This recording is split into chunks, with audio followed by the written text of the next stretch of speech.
아모스 2장.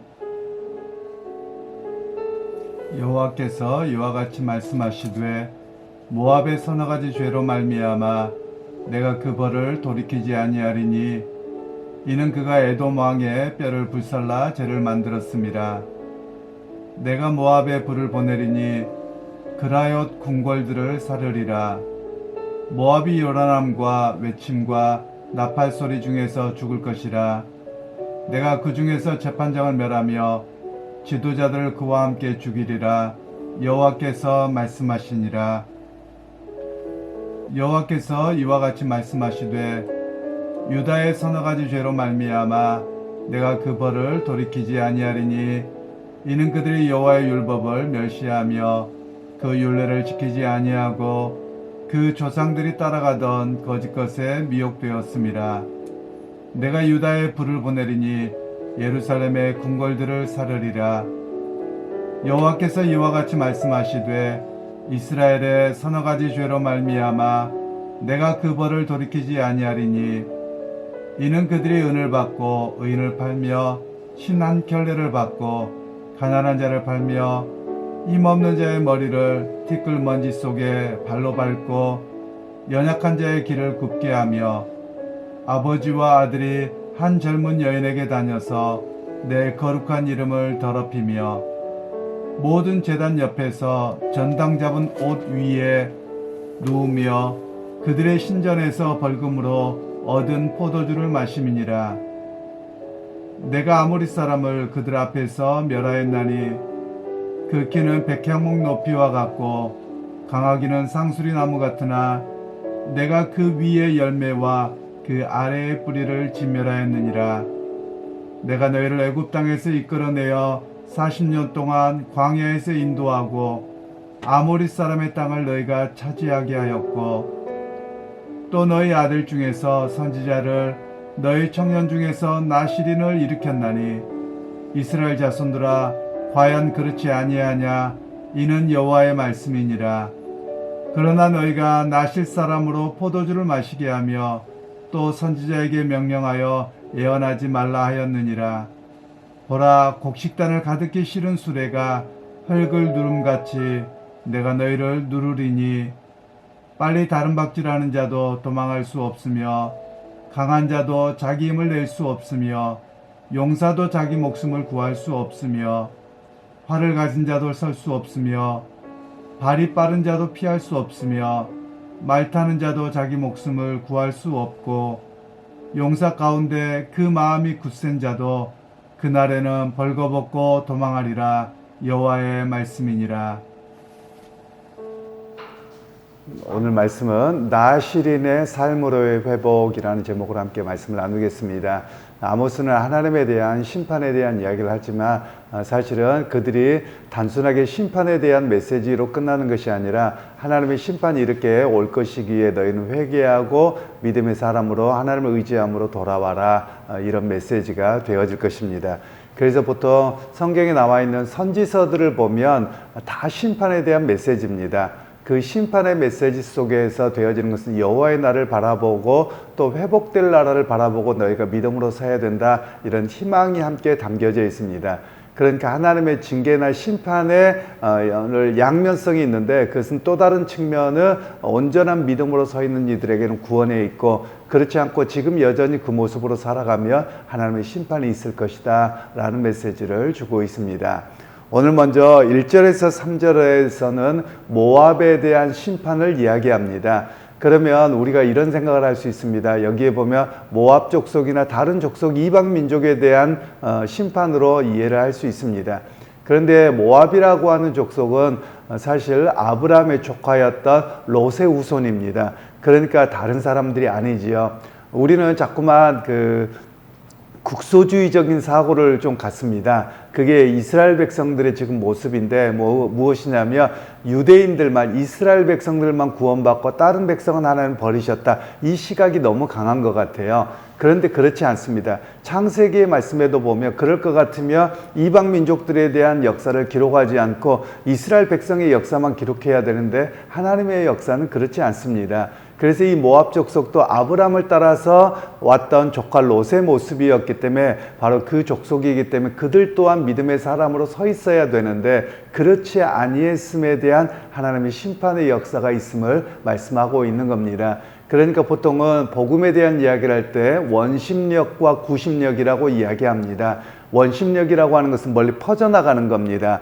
그러니까 하나님께서 아브라함을 부르셔서 너희만 구원받겠다 이렇게 말씀하시지 않으셨어요. 너로 말미암아 모든 민족이 복을 받으리라 이렇게 말씀하셨거든요. 열국의 아비로 삼으셨습니다. 그러면 복음은 주님께서 아브라함을 통해서 온 세계로 온 민족으로 퍼져나가야 될 것을 말씀하셨습니다.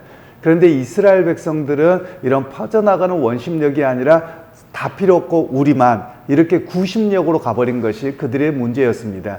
그래서 이스라엘 백성을 부르신 이유가 선교적 삶을 살아가기 위해서 하나님을 부르셨다라고 볼 수 있는 겁니다. 그런데 이스라엘 백성들이 그렇게 하지 못했던 것이지요. 오늘 우리도 마찬가지입니다. 하나님이 우리 각자를 부르신 이유가 무엇이냐? 나만 예수 믿고 구원받으라고 부르시지 않으셨습니다. 나로 말미암아 내 가족과 내 주변에 있는 사람들이 예수를 믿고 복을 받도록 그런 하나님의 원심력, 즉 선교적 관점에서 부르셨다는 사실을 우리가 기억할 필요가 있는 것이지요. 그러면서 오늘 여기 본문에서 보면 이 모압 족속들의 그 잘못에 대한 이야기가 이스라엘 백성들은 압니다. 그게 뭐냐면 민수기 22장에 가면 이스라엘 백성들이 이제 광야를 지나고 있을 때 모압 족속이 발람이라고 하는 선지자를 불러서 이 이스라엘 백성 저주해라 계속 이렇게 이야기를 하거든요. 바로 그 사건을 이야기하면서 하나님의 백성이 걸어가고 함께 가는 일에 응원하고 함께 가야 되는 일들인데 오히려 민족적인 이기심 또 땅에 빼앗길까에 대한 두려움 이런 것으로 인해서 하나님의 일하심을 저주하고 비난했던 것 때문에 하나님께서 그들을 심판하셨다라는 이야기를 이 본문에서는 하고 있습니다. 그리고 이제 4절에서 5절 말씀에는 유다 지파에 대한 징계를 합니다. 남유다에 대한 징계지요. 그러니까 앞에 어제 말씀을 드렸습니다. 토요일 날 말씀을 드렸습니다만 이 아모스 선지자는 남유다 출신으로 북이스라엘에서 활동을 했습니다.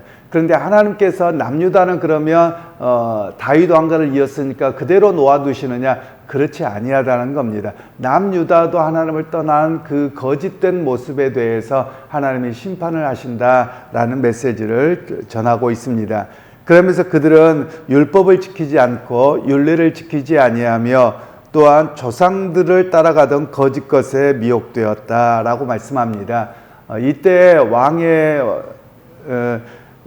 유다의 왕은 당시에 하나님 앞에서 교만해집니다. 그래서 이 왕이 우시야에 붙인 아마시아라고 하는 사람이 있었는데요. 이 우시야도 성경에서 보면 굉장히 괜찮았던 사람으로 평가를 받습니다. 우시야, 요시야, 히스기야 이 세 사람을 성경에서 다윗의 뒤를 이은 사람으로 평가를 받는데 오늘 이 우시야도 아마시아를 따라서 자기 아버지를 따라서 남유다의 왕으로 잘합니다. 그런데 뭘 못하냐면 산당을 제거하는 일을 하지 않습니다.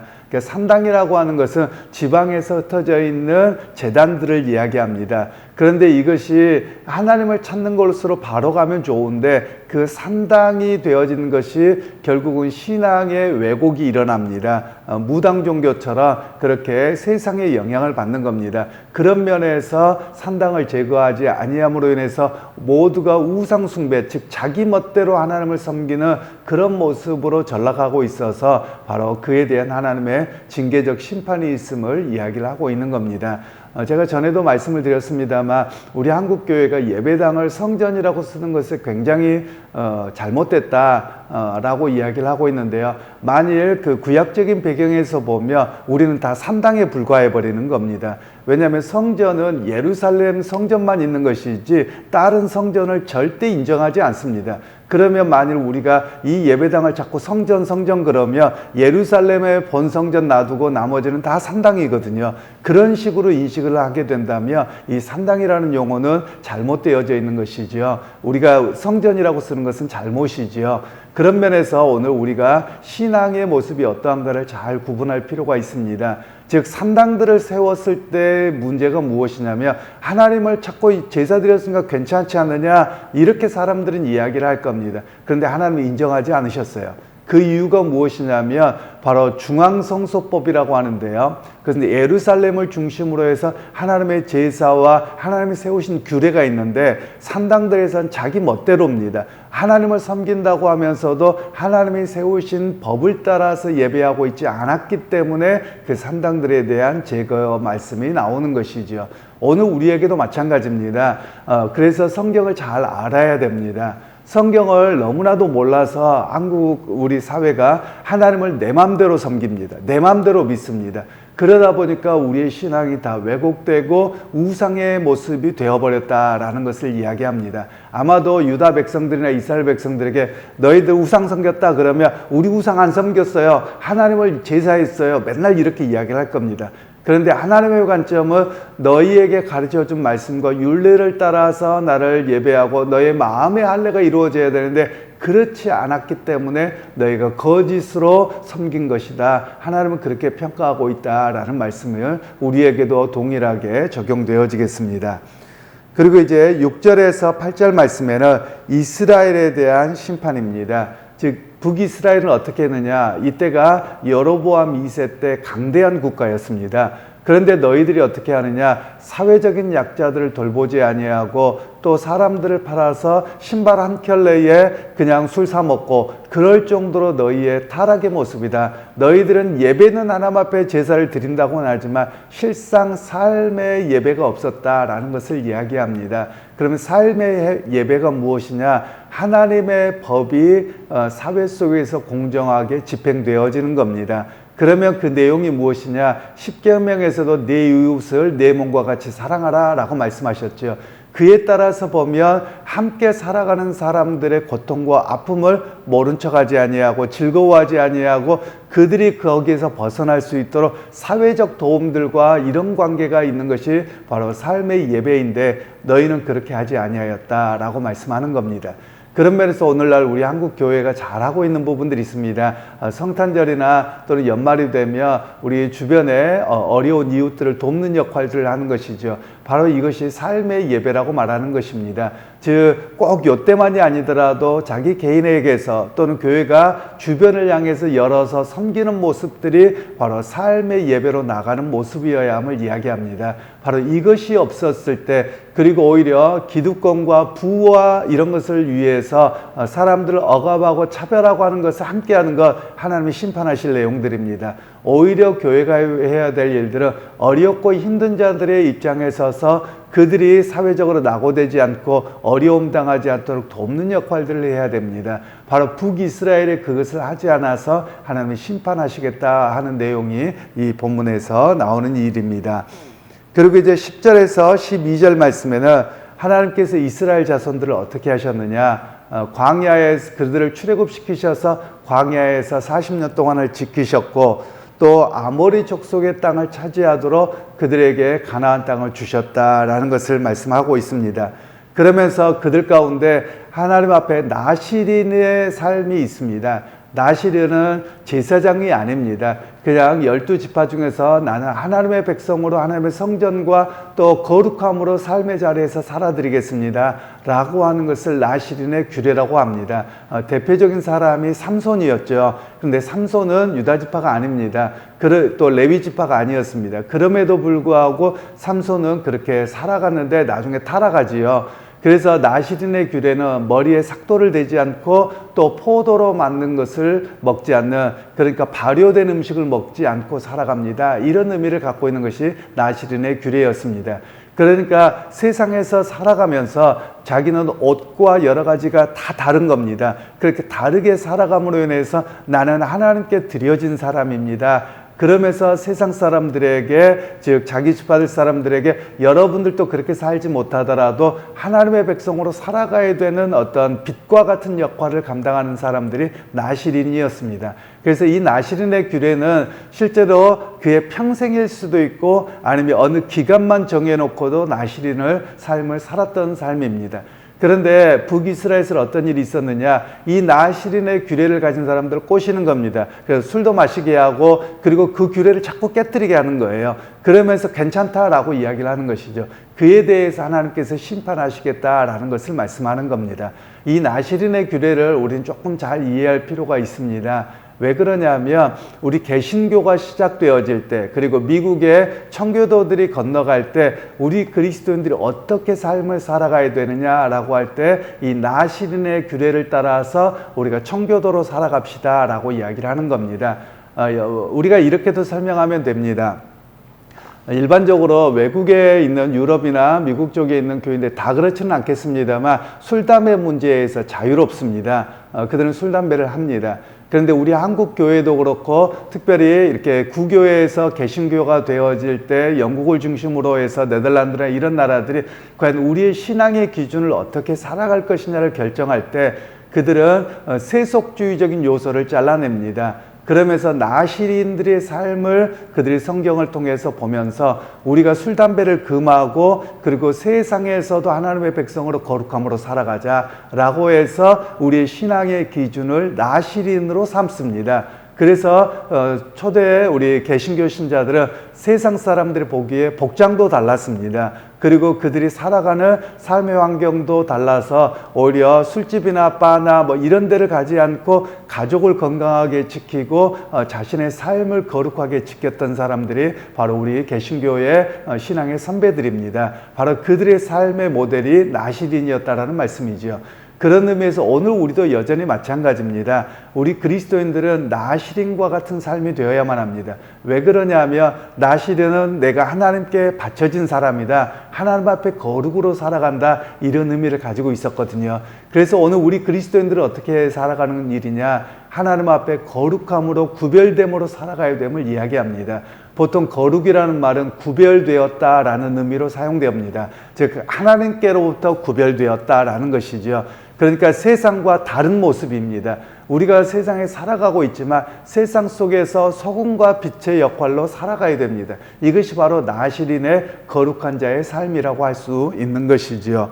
그러면서 이제 13절에서 16절 말씀에는 아무리 강한 자라도 하나님의 심판에서 피할 수 없다라는 것이죠. 아무리 너희가 강한 성을 가지고 있고 왕궁을 가지고 있고 상으로 만들어진 그런 너무나도 귀한 그런 곳에 살고 있다 할지라도 그곳이 안전한 것이 아니라 하나님의 심판하시면 다 무너질 것이라는 것을 말씀합니다. 그러니까 세상의 화려함과 견고함을 따를 것이 아니라 하나님을 의지함으로 살아갈 때 견고하고 그것이 하나님의 복주심의 삶이다라는 것을 말씀하고 있는 것입니다. 그래서 오늘 본문의 결론을 내리자면 이렇습니다. 우리 모든 이들에 대한 하나님의 심판을 면할 수 있는 길은 결국 나시린과 같이 하나님을 향한 거룩함으로 살아드려야 됨을 우리에게 말씀하고 있는 것이지요. 그러기에 여러분 오늘 하루를 세상에 살아갈 때 여러분은 바로 그리스도인입니다.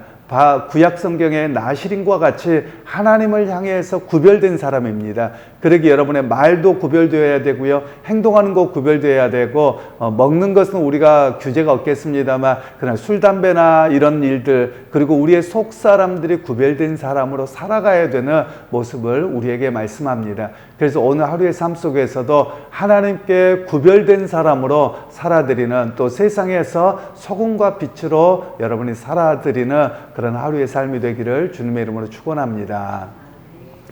하나님 아버지, 오늘도 주의 말씀을 통해서 이스라엘 백성들과 주변 민족들에 대한 심판이 왜 이루어졌는지를 보았습니다. 하나님, 우리를 부르실 때 나시린과 같이 하나님을 향해서 거룩한 사람으로 부르셨습니다. 오늘 하루를 살아드릴 때 거룩함으로 살아드리게 하시고 구별된 사람으로 하나님을 기쁘시게 하는 삶을 살아드리는 우리 모두가 되게 하여 주옵소서. 예수님의 이름으로 기도하옵나이다. 아멘.